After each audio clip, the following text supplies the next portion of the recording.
ठाण्यामधलं चित्र पाहूया। ठाण्यामध्ये भाजप आणि शिवसेनेची महायुती झाली असून 40 आणि 87 असं जागा वाटप झालंय। जागा वाटपात अपेक्षित जागा आम्हाला मिळाल्या नाहीत, त्याबाबत खूप वेदना आहेत, पण व्यापक हितही महत्त्वाचं आहे, अशी प्रतिक्रिया भाजपचे ठाणे शहर निवडणूक प्रमुख आणि आमदार संजय केळकर यांनी दिली। ज्या प्रभागात लोकांचं पूर्ण समर्थन आहे त्या प्रभागात एकही जागा मिळाली नाही। 131 प्रभागात उमेदवार देता येतील एवढी तयारी आमची झाली होती, पण अपेक्षित जागा मिळाल्या नाहीत, त्यामुळे कार्यकर्ते नाराज झाले, त्यांची समजूत काढली आहे, असं संजय केळकर म्हणाले।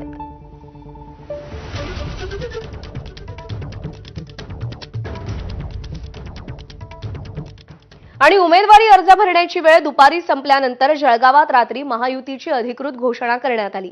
आमदार सुरेश भोळे यांनी रात्री 8 वाजण्याच्या सुमारास पत्रकार परिषदेत महायुतीची घोषणा करत जागा वाटपाची माहिती दिली। महायुतीत भाजपला 46, राष्ट्रवादी काँग्रेसला 6 तर शिवसेनेला 23 जागा मिळाल्या।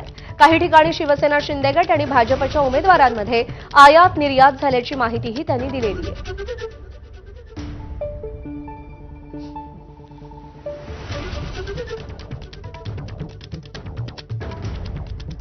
महायुती जळगाव झालेली आहे, त्याच्यामुळे जनता आम्हाला आशीर्वाद देईल अशी आम्ही अपेक्षा व्यक्त करतो। आम्ही कोणावरती टीका टिप्पणी न करता विकासाच्या मुद्द्यावरती आम्ही जाणार। गल्लीपासून तर दिल्लीपर्यंत महाराष्ट्रात महायुतीचं सरकार, केंद्रामध्ये भारतीय जनता पार्टी इंडियाच्या सरकारच्या माध्यमातून आम्ही जनतेची सेवा करणार। जळगाव शहराचा विकासाच्या माध्यमातून केलेला विकास आणि काही राहिलेले कामं असतील ते पूर्ण करण्याच्या माध्यमातून आम्ही जनतेसमोर जाणार आणि जनता आम्हाला आशीर्वाद देईल अशी आम्हाला अपेक्षा आहे। जागा भारतीय जनता पार्टीला 46 जागा आहे, शिवसेनेला 23 जागा आहे आणि राष्ट्रवादी जे अजितदादांची राष्ट्रवादी तिला 6 जागा आहे। मुंबईमध्ये अजित पवारांच्या राष्ट्रवादी काँग्रेसनं एकनाथ शिंदेंच्या शिवसेनेपेक्षा जास्त उमेदवार दिलेत। अजित पवारांच्या राष्ट्रवादी काँग्रेसनं आपली तिसरी यादी जाहीर केली आणि या तिसऱ्या यादीमध्ये 30 उमेदवारांचा समावेश आहे। राष्ट्रवादीकडून 94 उमेदवारांना संधी देण्यात आली आहे, तर शिंदेंच्या शिवसेनेचे 90 उमेदवार निवडणुकीच्या रिंगणात आहेत।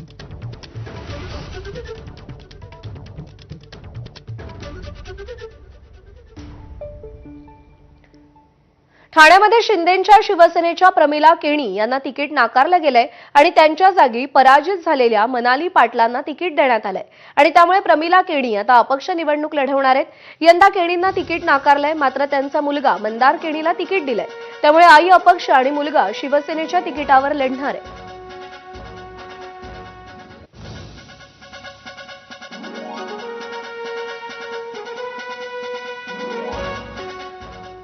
महापालिका निवडणुकीच्या धामधुमीत काल अर्ज भरण्याची मुदत संपली। कुठे युती झाली तर कुठे आघाडी झाली, पण या सगळ्या घडामोडींमध्ये चर्चा राहिली ती नाराजांच्या उद्रेकाची। निष्ठावंतांना उमेदवारी न मिळाल्यानं नाराजी वाढली, समर्थक कार्यकर्ते आक्रमक झाले। नेत्यांनी नाराजांची मनधरणी करण्याचाही प्रयत्न केला, आश्वासनं दिली, पण तिकीट न मिळाल्यानं झालेला संताप काही निवळला नाही। छत्रपती संभाजीनगर, सोलापूर, नाशिक, चंद्रपूरसह ठिकठिकाणी नाराजांचा संताप उफाळून आला।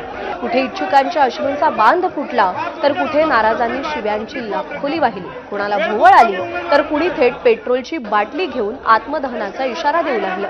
खुर्च्या फेकल्या, ऑफिसची तोडफोड झाली। या नाराजांच्या उद्रेकाचा भडका उडाला नाही, एवढंच काय ते सुदैव। आता पक्ष नेत्यांपुढे महापालिका निवडणुकीच्या मतदानापूर्वी या नाराजांची मनधरणी करण्याचं मोठं आव्हान असणार आहे।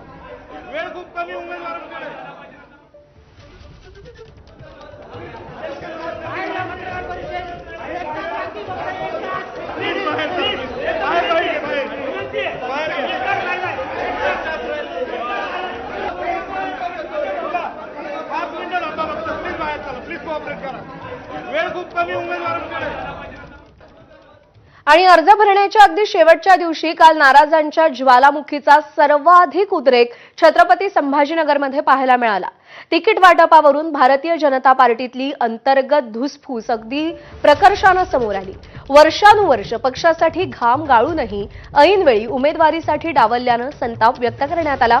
अनेकांनी थेट पक्ष कार्यालय गाठलं, नेत्यांसमोर गयावया केली, आक्रोश मांडला, पण एबी फॉर्म मिळण्याची वेळ आधीच निघून गेली होती, त्यामुळे इच्छुकांसमोर रोष व्यक्त करण्याशिवाय कोणताही पर्याय उरला नाही।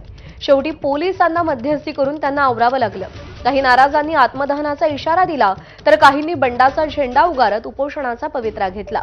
नुकत्याच पक्षात आलेल्या आणि कोणत्याही अनुभव नसलेल्या नेत्यांना तिकीट देण्यात प्राधान्य दिल्यानं भाजपमध्ये पुन्हा एकदा निष्ठावान विरुद्ध आयात या वादाची ठिणगी पडली.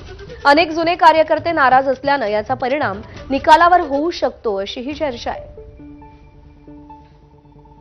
मग तुम्ही तेव्हा ते सांगायचं मॅडम तुम्ही काम करू नका का तुम्ही सांगतात का फिरवतात फॉर्म भरून घेतात येते फॉर्म घ्या राख्या जमा करा मुख्यमंत्र्यांच्या राख्या जमा करण्यासाठी आधार राख्या जमा केला मी हे पद्धत योग्य नाहीये. मला येता आता जॉब द्यायलाच पाहिजे.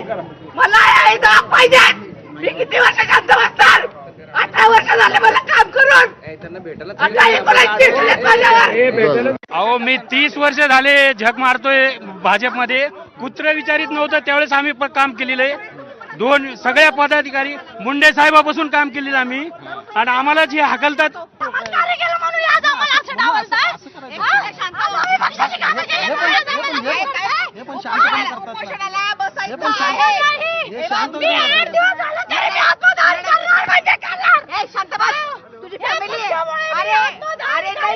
भारतीय जनता पार्टीचं 41 वर्षापासून मी काम करतो. 84